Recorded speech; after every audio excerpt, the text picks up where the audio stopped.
Blog Talk Radio. Welcome to Women Who Rock with Success, a digital media for entrepreneurial women. Women are profiled on our digital platforms for branding and networking opportunities. To advertise on one of our shows, just go to our website at www.womenwhorockwithsuccess.com and submit a request on our advertising page. Did you know that we also report stories with top-notch media communications? Editors and reporters can submit credible and validated stories to our media source. Just go to www.topnotchmedia.org to learn more. The conference will begin in a moment.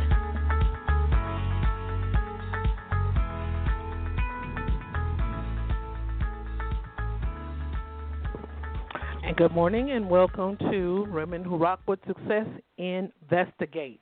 So we have a Women Who Rock with Success and we have a Women Who Rock with Success Investigates. I guess I'm like a Peter Falk, Columbo. I love mystery and I love suspense, and so this is the reason why we extended the brand to Women Who Rock with Success Investigate. And so welcome to the show, everybody. Thank you for tuning and listening in on the broadcast on today. And so we have been talking about different topics in Women Who Rock with Success Investigates in regards to COVID-19.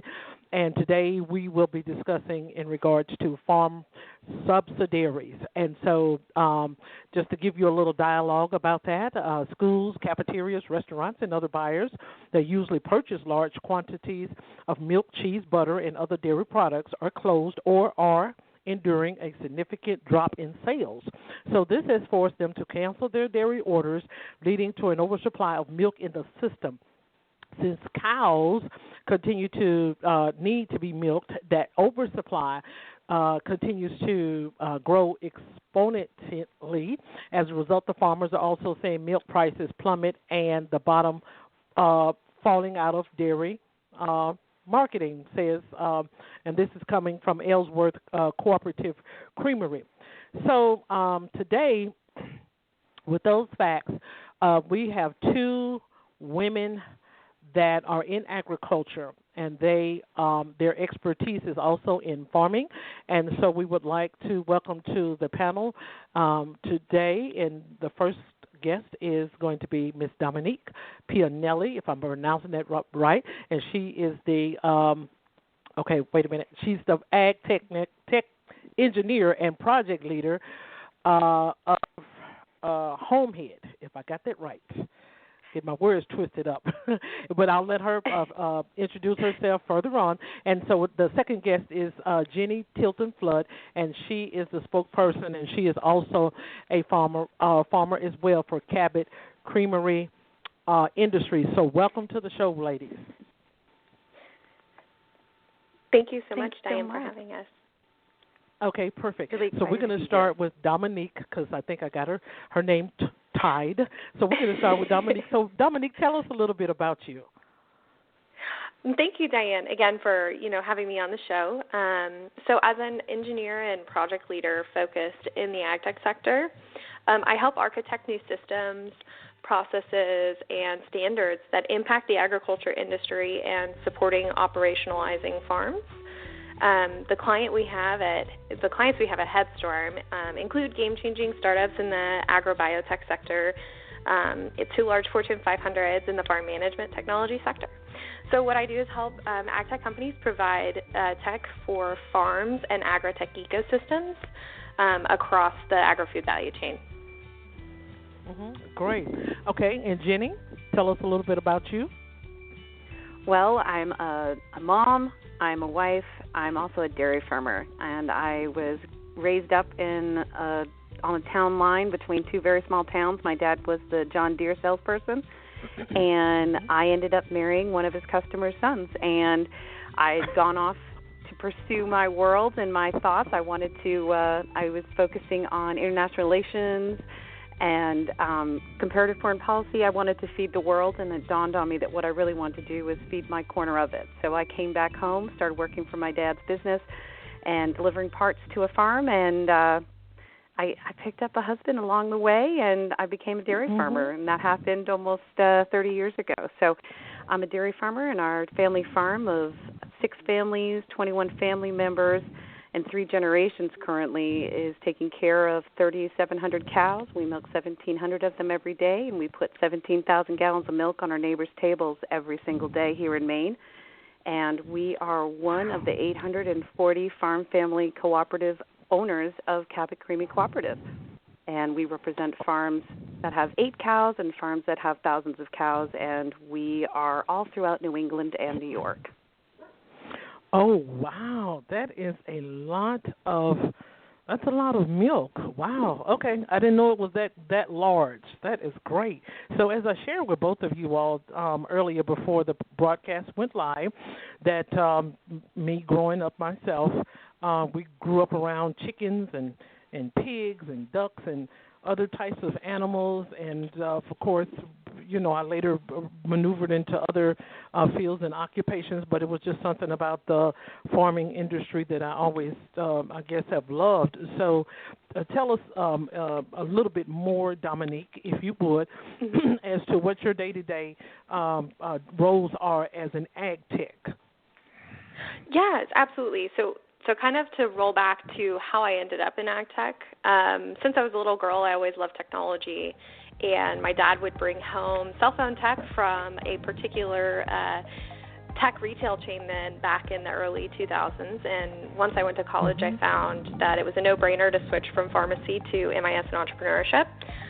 So my background really started in technology. As I grew in that, my dad is actually in the ag industry himself. He was talking about the importance technology would have on our food chain and providing, food to the U.S. and the globe, and all the issues farmers were facing. And he ended up giving me a report on a new hybrid seed company he was going to invest in. And I remember reading that report and thinking, oh my gosh, wow, this is going to revolutionize, how farmers can get seed. And basically, fast forward 6 years later after college, I found Headstorm, and the fact that I could work with, ag tech companies to provide solutions for farmers, to help, feed our growing population. So all in all, what I end up doing day to day is evaluating businesses, looking at strategy, helping ag tech companies, the people who connect farmers to the supply chain, help farmers get their food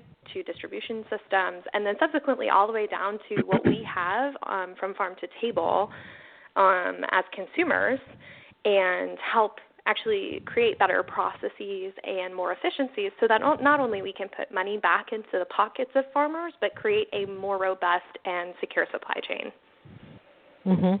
Makes sense. Absolutely.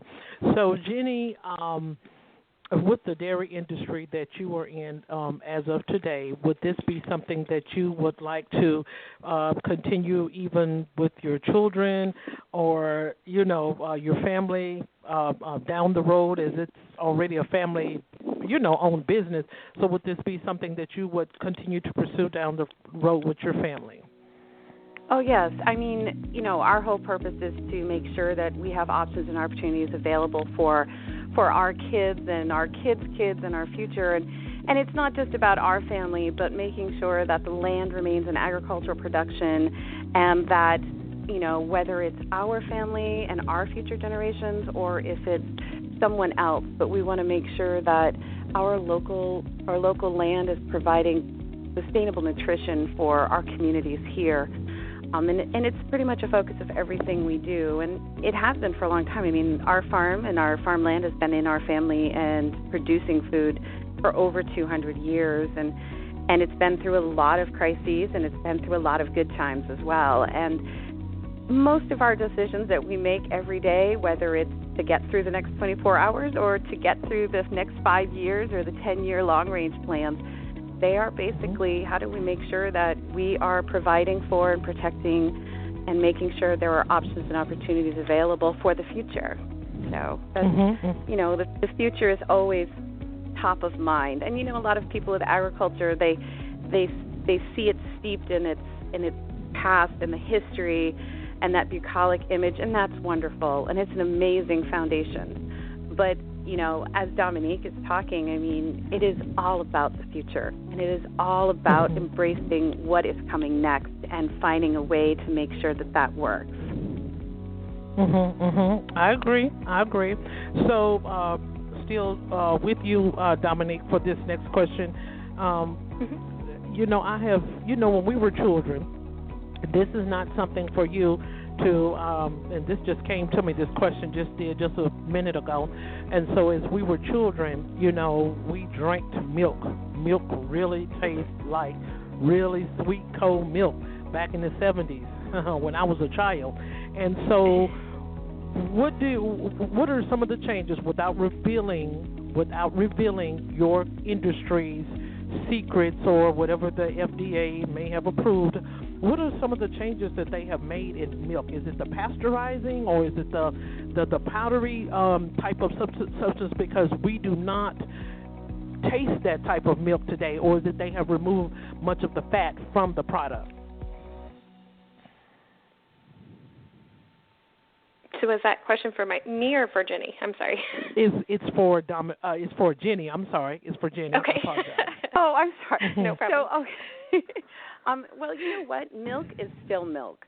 It does taste different once it's been pasteurized. It didn't matter if it was produced 50 years ago by a cow or it's produced today. The cows have changed. We've gotten so much better at learning how to provide our cows nutrition, just like we've learned so much about what our children need for nutrition, and we're more able to give that to it. So the milk itself, milk is always milk, and milk will always be milk, but we can actually make milk more if we are, say, ultra-filtering it, and that is removing lactose. So we're making sure that people who have lactose issues can actually enjoy it and get the benefits of all its nutrients. But we're also removing, when we remove that lactose, we're also removing like 50% of the naturally occurring sugars. So we've reduced the sugar content. But we're also able to make sure it has more protein and more calcium. So we're making it an even more nutrient-dense product. Does it taste a little different? It can. There are different types of ways to pasteurize milk, whether you're using ultra-high heat, which that's that shelf-stable box format that doesn't require refrigeration before you open it. And that may actually taste a little bit different than the milk that came straight out of the cow that was all chilled for you. That will taste a little bit different because the sugars in it get a little warmer. And that's a more familiar, palatable taste to those in areas like, say, Europe, where they don't necessarily depend upon refrigeration. And and the milk that you get out of the cow does have a little more fat in it, that little more butter fat, and you do taste that. You can feel that taste. It's not just the flavor. It's all the components, that umami of milk per se. And the milk that you get in stores is generally, if it says whole, it's 3.25% if it's fat, and if it's skim, then it's 0% fat, and then you're 1% and 2% in between.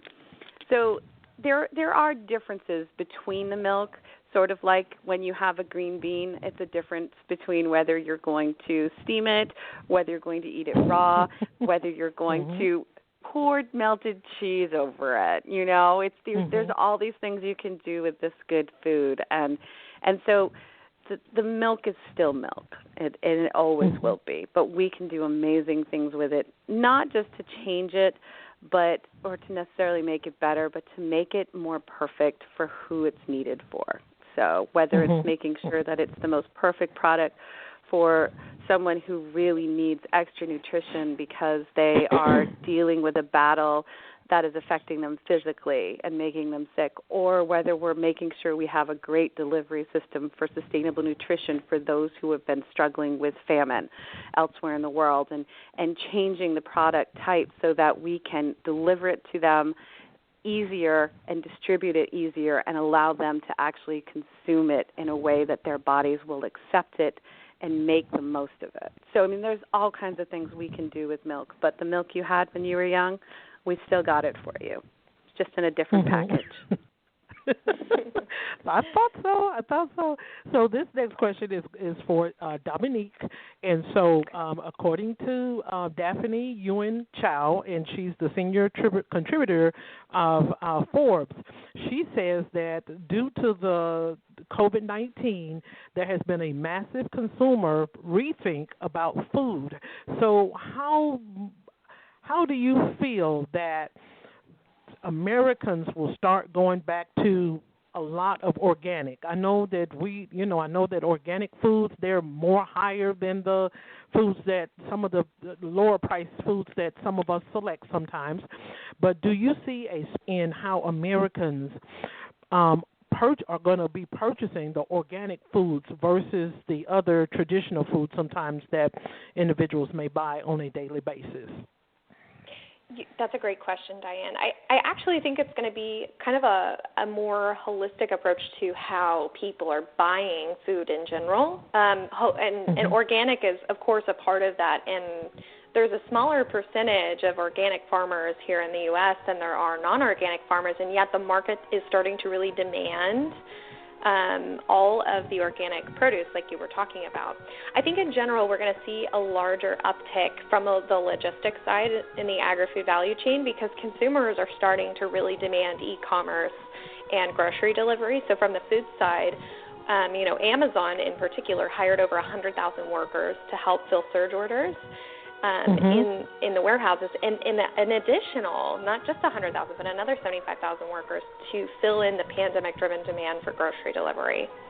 So projections last year that were for this year pre-COVID for the growth of the food and beverage e-commerce sales were set to be about 24%, which equates to $32 billion this year.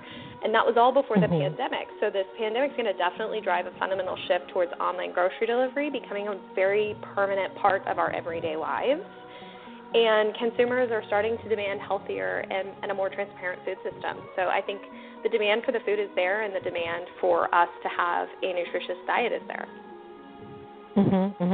So with that being said, do you think it would be better? Because, so now you're seeing food markets, I guess, or you want to say farmers markets that are popping up everywhere on the highways. Well, here in Tennessee, we're seeing an increase of it. So how important is it for organic foods versus the regular food that we purchase in your perspective? Yeah, again, another really good question. Food is fundamental, right? Food is a part of our everyday lives, whether you're in the U.S. or you're within the global economy. Farmers markets and shopping local is not only going to support your local economy, but also provide a closer connection of the consumer to the farmers that provide the food that they eat. And understanding where your food comes from is another huge trend in the agri-food industry. So especially with organic. And for me, I have Hashimoto's thyroiditis, so I have to be very picky in what I actually consume as a consumer. And so having direct-to-consumer is a large market, and especially, like you said, to your point, the farmers markets, how important it's going to be is vastly important. I think organic food in and of itself is important for people like myself who have, autoimmune diseases or allergies or things, but also being able to know where your food's coming from is another very important part of that farm-to-table life cycle. Because recently, I think I've seen on some TV shows. Of course, I watch sometimes. I may watch Dr. Oz and what have you, and may watch other television shows that try to help create a better, healthy eating pattern for Americans. And so with that, they were saying something about tomatoes are contributing to arthritis and that Americans should be able to stay away from them. So the next question for you, Dominique, is how can we test what is said, whether it's through a doctor, whether it's through USDA, whether it's through the Food and Drug Administration, and this is not something to be where we're critical of any industry on the broadcast, but sometimes eggs are good for you, sometimes eggs are not.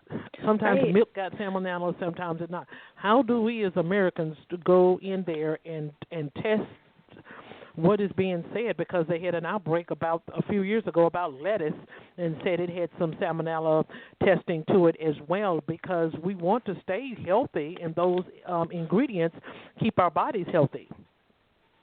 Absolutely. Great. Even better question, Diane. I think health and the food industry are very tied together, like they're closely connected, and a lot of research and doctors have been really putting diets at the forefront of diagnostics and finding ways to help improve our health. So that's the first point. And the second point is, to your question, how can we identify what's good for us? And in my situation, this might not be for everyone, I was able to actually go to my physician and ask for a food allergy panel to see what I had allergies to.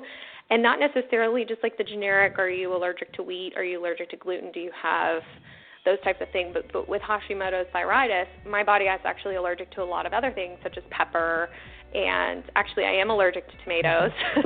And I only found that out by consulting with my doctor. And so I think a lot of it is in the hands of consumers to say, okay, I may or may not have some food intolerances, and, you know, how can I start the path to finding that out? And I think that's with your doctor.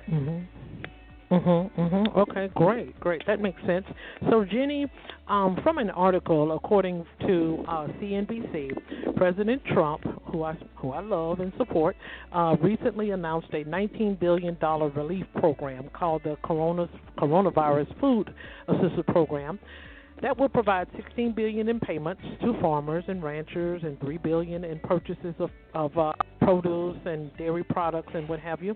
And so the question is, will this help the farmers to survive this year, and how long will that last? Because we know it takes a lot of money to run the water. I guess I'm not for sure what it's called, but when they have to go in there and have to use their own water to, you know, go in there and wet down the crops and what have you, will that be enough for the farmers, you think? So, you know, and that's a really, really important question, because it's not necessarily a question about will this help farmers survive. This is about, will this make sure that our food systems, our economies, and our national security remain resilient and strong. That when we are providing and developing plans to provide programs and monies and support to our nation's farmers, we are actually providing support and needed infrastructure support for our communities and our national security. And the answer is hopefully. I mean, and with regards to irrigation projects, and the dependency on irrigation, which is that method of watering fields that you were talking about, certain regions depend upon irrigation, and certain crops require irrigation like that. And is there enough money for it? The question is maybe. You know, the answer is maybe.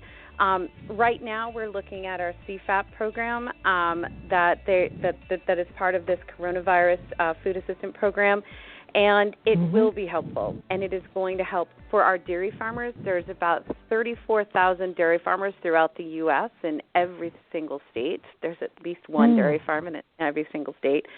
And these farmers, by and large, are small to medium-sized farms, and 98% of them are family-owned and operated. And these programs are going to be really helpful. I'm literally spent this morning going through what's required in order to fill out the application that went live today. So it is top of mind. And what it's going to do is it's going to allow us to cash flow. It's going to allow us to continue milking our cows, feeding our cows.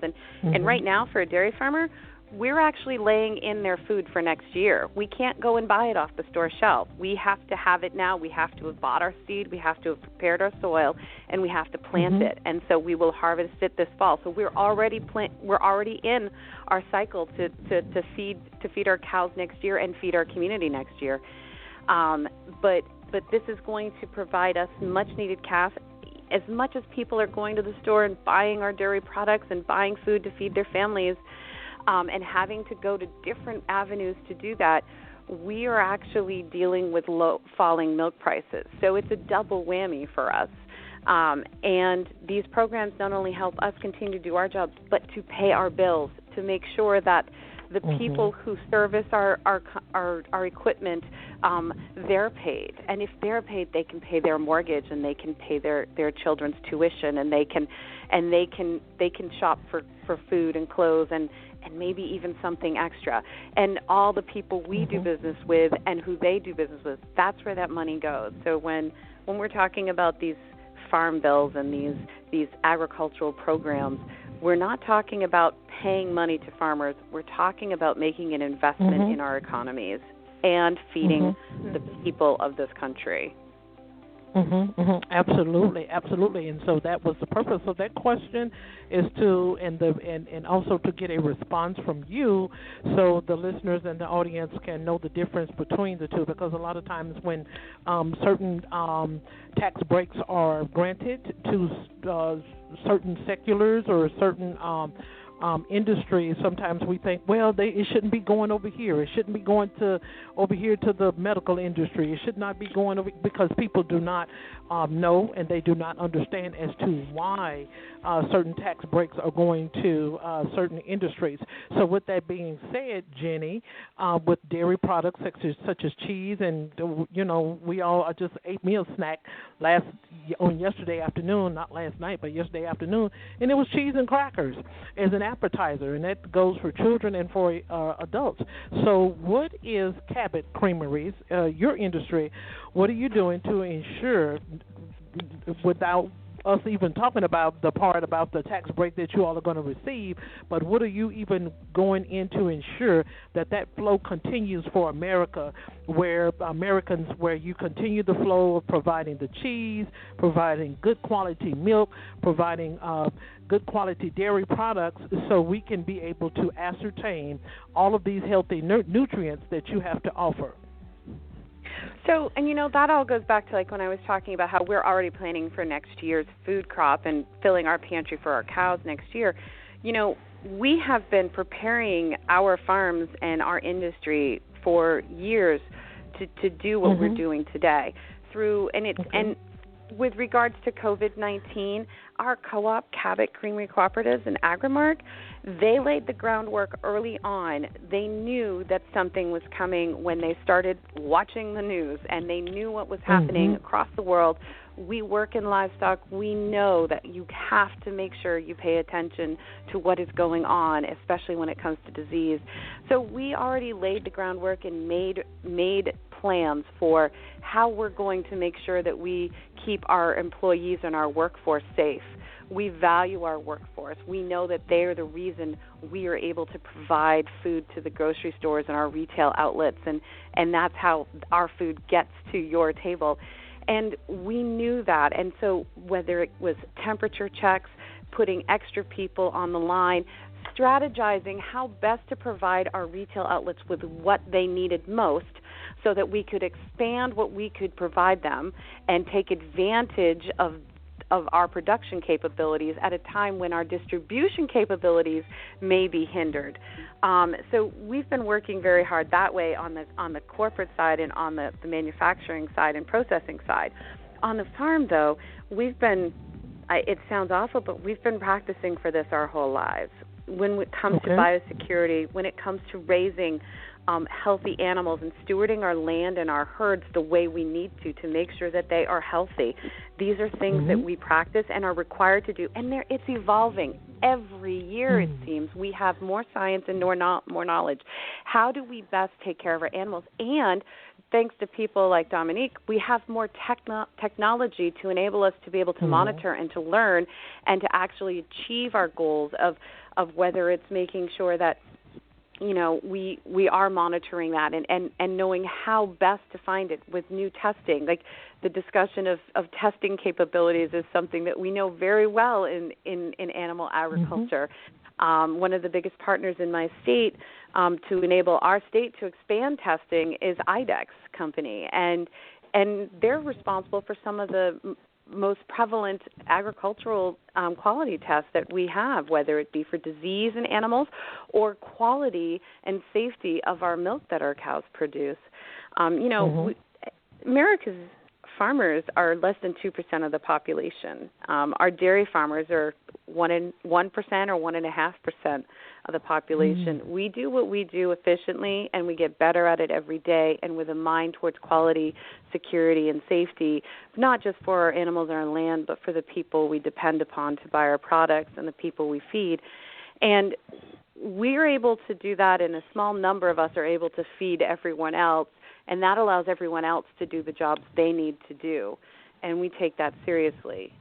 It's okay being a minority in this case. For us, we're happy to do it, just as I'm sure other people are happy to do their lives, and making sure that food and gathering food and procuring food is not their overwhelming arching, intent when they get up.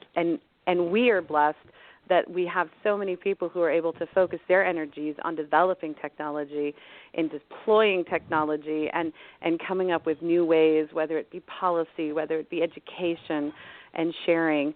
It takes a team of one here and one there and one there, and that's how we get to a better community and better society. Animals were here before humans were here, and so even though that some things when it comes to agriculture and farmers, they may be the minority, but at least to the point, my hat is off to both of you women for standing the ground in this area. A lot of times, like I stated before, you see men get up, baling hay and doing different other things with livestock, but these are women that are on the forefront making sure that the qualities of food are presented well and appropriately to the Americans of the United States. That is so wonderful. So according to the report by CNBC, and this question is towards Dominique, some farmers are having to euthanize some of their livestock. And so we know that, is it that this COVID-19 is getting to our livestock, or is it to the fact that it's the financial issue that is going on with the farmers that is causing them to euthanize, and they're saying, okay, we're just going to close up shop? Diana, that's a great question. And, I actually I've been thinking a lot about how can we help connect people to food, right? I've seen a lot of customers actually wonder whether or not killing animals is the only option and euthanizing them. But the question that they're really thinking is, why not simply care for the animals until workers are returning to the plants, the manufacturing plants, or to wherever the animals are located? 90% of 9 billion chickens raised each year in this country are grown under contract with larger food companies. 57% of hogs are owned and slaughtered by just 4 larger companies. And so what does that mean for farmers or for animal ag people? It means that these animals that they're raising belong to the companies. Subsequently, if the farmers want to keep their jobs, they have to abide by contracts. And so there's some legalities around it. But the better question I feel like here for us to ask is, how do we prevent something like this happening again, whether it's spoiling milk, right, dumping it, whether it's running over the onions on the onion farms in Florida, or the slaughtering that's happening.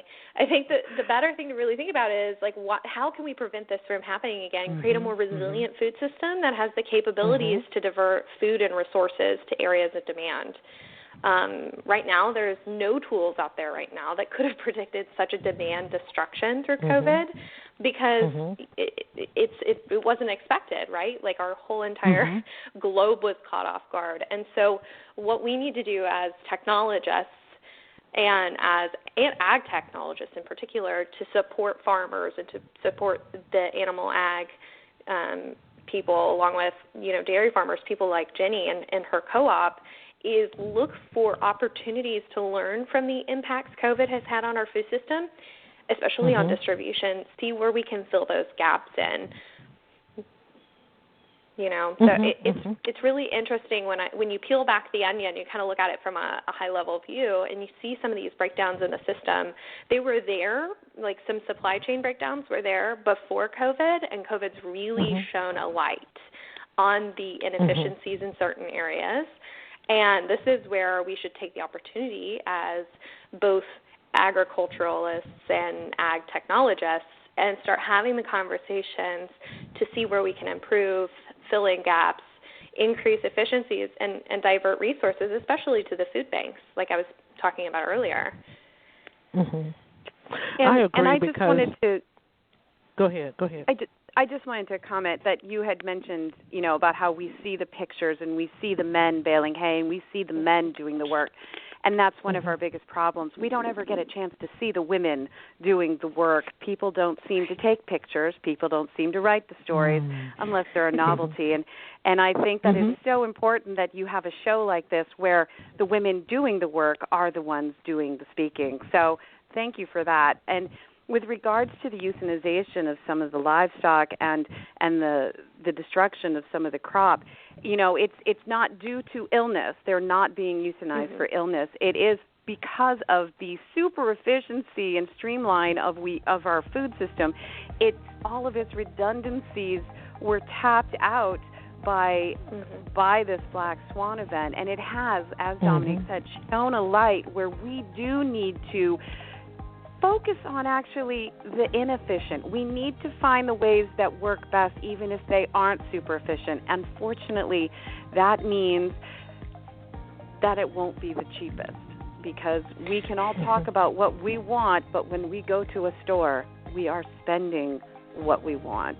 And some of us don't have a choice to spend more, and some of us really can't bring ourselves to spend more.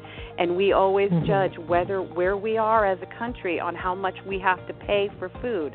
And it is such a tough balance. But I think that if we do think outside the box, we can create a resilient food system that understands that just because it's cheap doesn't fail to recognize the true cost involved, and that is that there is a stoppage of work, that there is an inability to circumvent this system when it is a monolith. So there's so much work to be done, and as a dairy farmer, I know that we are part of it between our work with sustainability, our work with making sure that our school systems and our food pantries and our food banks receive the food that they need, and that their systems and their distribution and their storage, their needs are met. And this is something we've been working on for a while. We didn't need COVID-19 to say we needed to work on it, but as a dairy industry, we have stepped it up specifically for it, and our co-op has definitely moved forward because of COVID-19. There's so much good that can come out of this, and hopefully if we have people who are talking about it, like conversations like these, we will make a lot of good come out of this. Absolutely, because even though it's everyone is talking about the illness, I feel that the top of the subject of COVID-19 is food, because people are staying at home. People are concerned about, should I go back to organic foods, or should I be able to remain, because agriculture is on the top of the list, even though the individuals may share, you may have to go to certain news channels in order to be able to see it, but people are concerned about the food. They're concerned about the efficiency of it. Will we run out of this?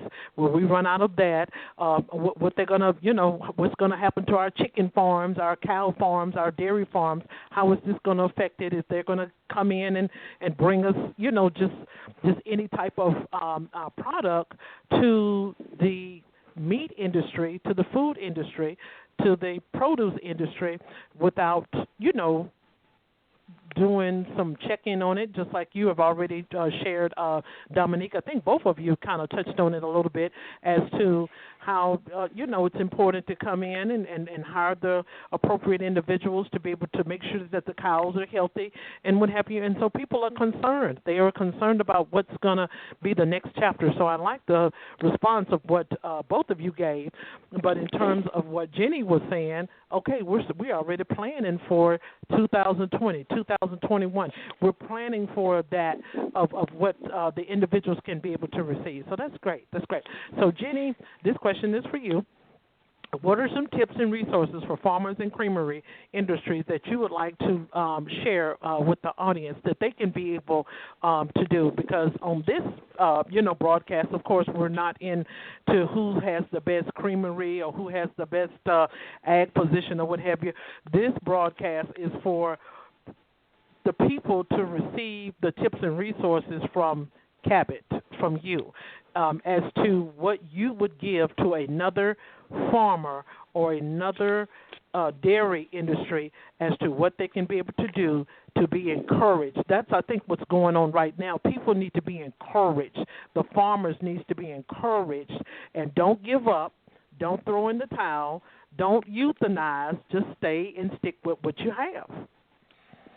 Well, and, that's important because I think that what this crisis has taught us all, that we do need each other and we do need to make sure that we look to our left and we look to our right and we tell everyone we see that we can do this and we can move together forward. And if you are a farmer, a dairy farmer in particular, or you are an artisan cheesemaker, or you are a creamery and you're processing milk, or maybe you're an ice cream maker, and I love my ice cream makers. Some very important resources are the National Milk Producer Federation, and they can be found at nmpf.org. Also, your local cooperative extension. I mean, they have been there for our food makers and our homemakers and our business people, raising them up and helping them develop for over a century. So your local cooperative extension. And also for those who are in the business of putting dairy in the spotlight, whether it's in retail or it is in the commercial setting or food service, IDFA, the International Dairy Foods Association, IDFA.org is great. As a consumer, and Dominique had said earlier about how important it is for people to know from where their food comes from. I take it a step further, and I think we've all been talking about it and haven't just said it. It's know from whom. It's if you want to know, you want to make a connection that there is someone behind your food. And for dairy farmers, for Cabot cheese, for the milk that's on the store shelves in Maine here, that's me. I'm that face, I'm that voice, I'm that person. It's really important to find a connection. So I highly recommend dairygood.org. Or if you just want to find out where your milk came from, whereismymilkfrom.com. You can look at the plant code on most fluid milk and a lot of dairy products, and you can find out just where your milk came from. And reaching out to your favorite brands. And if your favorite brand happens to be Cabot Cheese, cabotcheese.coop. We're very proud of the food we put on the table and we put on the shelves. It comes from a really good place. And on our website, we're a certified B Corporation. We have a Department of Gratitude. We are focused on building our community as much as we are building our business. And you can actually take virtual farm tours. You can meet the farmers behind our cheese, the people behind our products, and how we reach out and how we try and make sure that we are helping raise the tide for all ships. But those are some of the places I highly recommend people looking at. There's lots of questions to be asked, but there's lots of solutions to be found. Absolutely, because here in Tennessee we have UT Extension, so that kind of rung a bell a little bit when you brought that up about your local extensions, and so that's where if I'm doing well, when I would do certain live classes in the community, I would go there and get the resources. Here it's free, and you can learn everything that you need to learn about plant food, dairy, milk, how to balance your meals, blah blah blah. And that was very awesome. Go ahead. You can learn how to can vegetables, preserve your food. If you started a victory garden, that's where to go. You can learn so many valuable things. It is for everybody. You don't have to be a farmer. You just have to be a member of society for cooperative extension to be important to you. I absolutely agree with that. Go ahead. Yeah, to that point, Jenni makes a great point. Reaching out into your local community is a wonderful way to not only meet the farmers at the farmers markets or anyone in the co-ops that are around surrounding your local area, but also like a lot of universities, to your point, Diane, like Texas A&M University has an extension here in Dallas, and they do agricultural classes, horticultural classes. They do aquaculture, right? So raising fish and all sorts of other things. So yeah, reaching in your local community is exactly how you can really connect with people, especially on the ag side of things, as well as the tech side. So, Great. I absolutely agree. So this question is back to you, Jenni. So we have different types of classes. We have online courses. We have master classes. How beneficial do you think, since all of this has came in the spotlight as to food, to cleanliness, hygiene, and what have you? We're going to talk on the agriculture side, though, on this one. What do you think about farmers or ag tech project managers such as yourself do a master class, have a master class for farmers? I'm serious. This is because of the COVID-19, it has shedded a lot of light to how we can reconstruct some things, how we need to focus on certain areas, because a lot of times agriculture is at the bottom of the list. You rarely hear commercials unless it's something about the ice cream, Bluebell. It always depicts something like a country style living or what have you, but you rarely hear things about agriculture unless you're looking at the stocks or the Dow Jones Industrial. So how effective do you think that would be for individuals to be able to start training in that area in a master class type of setting? I think that's a wonderful. Oh, I'm sorry, Jenni. Go ahead. No, go ahead. She had said my name, and I wanted to make sure it went to you. Okay, I'm sorry. I was talking about Dominique. I'm sorry, but you still can okay, comment, Diane. Jenni, after Dominique. Go ahead. Yeah. So, Diane, that's a great suggestion. I always encourage my engineers to connect with farmers so that they can better understand use cases. That's like the number one thing I always recommend in coming into agricultural technology, especially considering that like investments year over year continue to break records in ag tech. For instance, there were $20 billion last year, 6 times more than 2012, and that's a growing industry. And so the only way we're going to provide these farmers and ranchers and aquaculturalists the actual technology to expand and be more efficient with the current land they have is to understand their use cases and the day in the life, right? Walk a mile in someone's shoes and you'll understand them so much better. And as a technologist and an ag technologist myself, I think that's a fantastic idea. Go ahead, Jenni. Oh, well, I just learning online is something that we farmers do all the time. It's one of the things. We didn't need COVID-19 to convince us that we need technology. It's one of those things, and it's very important, and it's also a challenge, because what you need when you want to go online is broadband, and rural America is not necessarily set up for it. Even not so rural America isn't necessarily set up for it. I mean, look at Beth Ford and her cooperative, Land O'Lakes. They have made it a point and part of their mission to expand broadband services to those who need it. I mean, and that's why it's so important, and that's why that policy is important to pursue at the government level, to make sure that we can expand learning opportunities and tech and the utilization and adoption of technology on farm. Even though we are less than 2% of the population, we exist in parts of the country that don't necessarily have the same advantages of other parts of the country. So it's important to make sure that those technological advantages are available and accessible.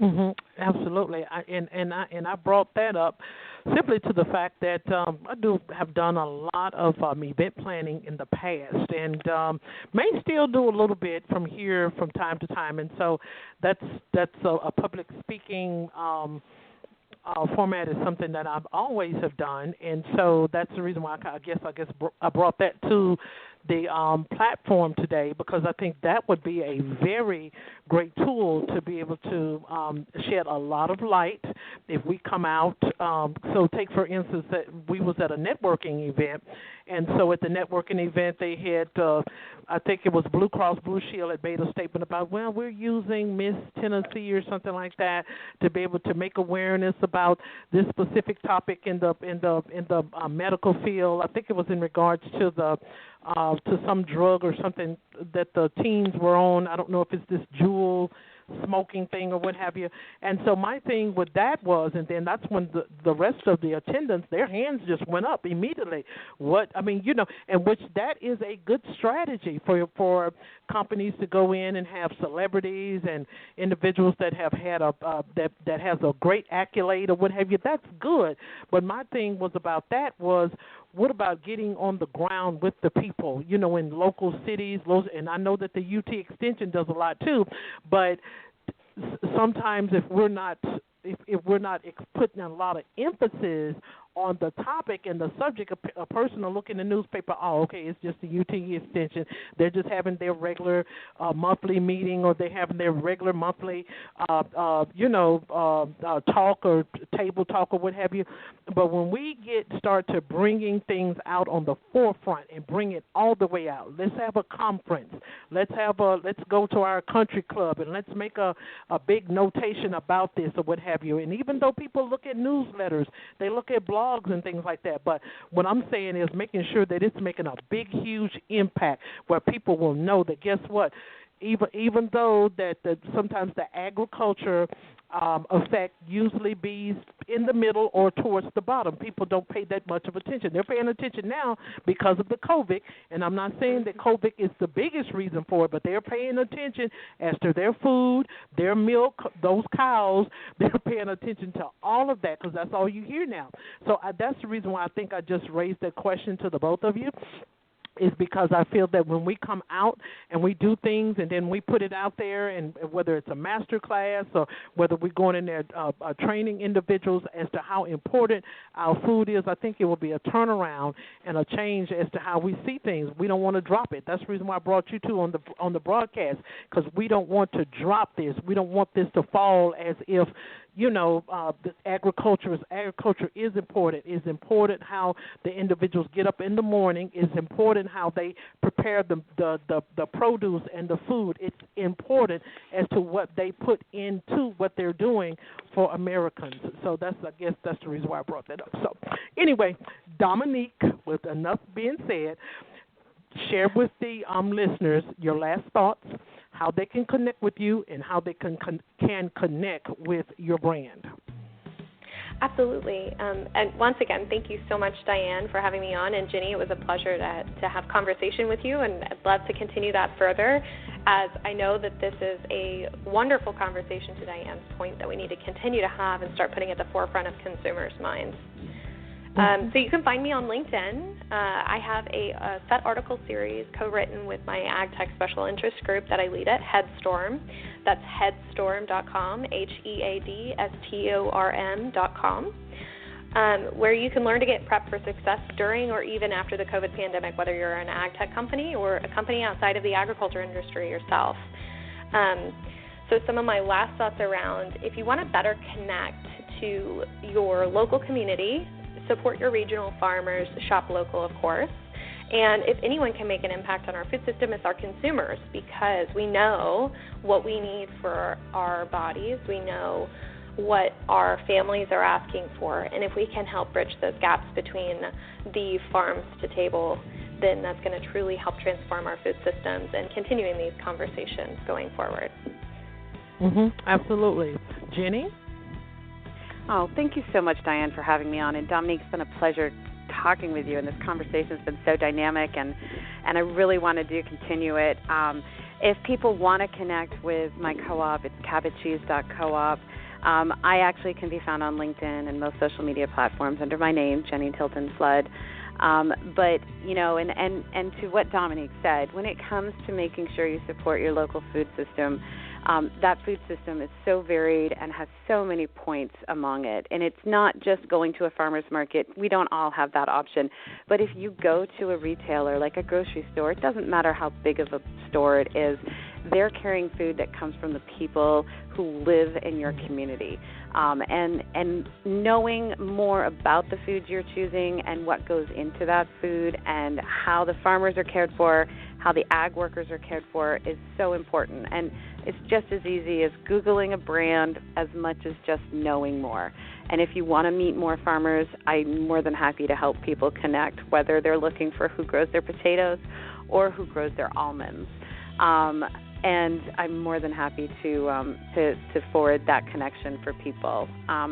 And again, thank you so much for this conversation. We are truly at a point in our society and our world where taking care of each other, taking care of our ground and our soils, and growing food and making sure it gets to where it's needed is never been more important, and we can do so much going forward.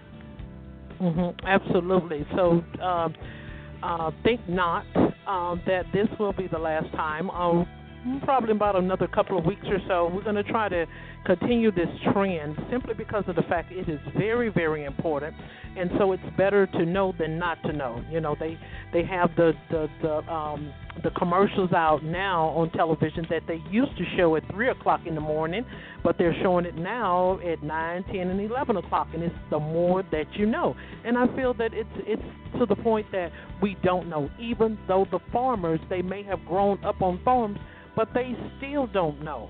And so that's the reason why we're touching that topic for Americans, where they can be able to get the tools and resources that they need in that industry. So thank you so much for both of you taking the opportunity out of your busy day to be our guest on Women Who Rock Investigates. Thank you. Thank you so much, Diane. And thank you, Jenni. It was a pleasure to meet you. Thank you. Same here. Great. For all upcoming events, listeners, you can go to our website, of course, at www.womenwhorockwithsuccess.com. And so you can also be able to see who's going to be our next guest on the panel for our next segment. And it may be yours truly, Jenni and Dominique. So you never know. Go to the website and check it out. So again, till next time, you be safe and be good.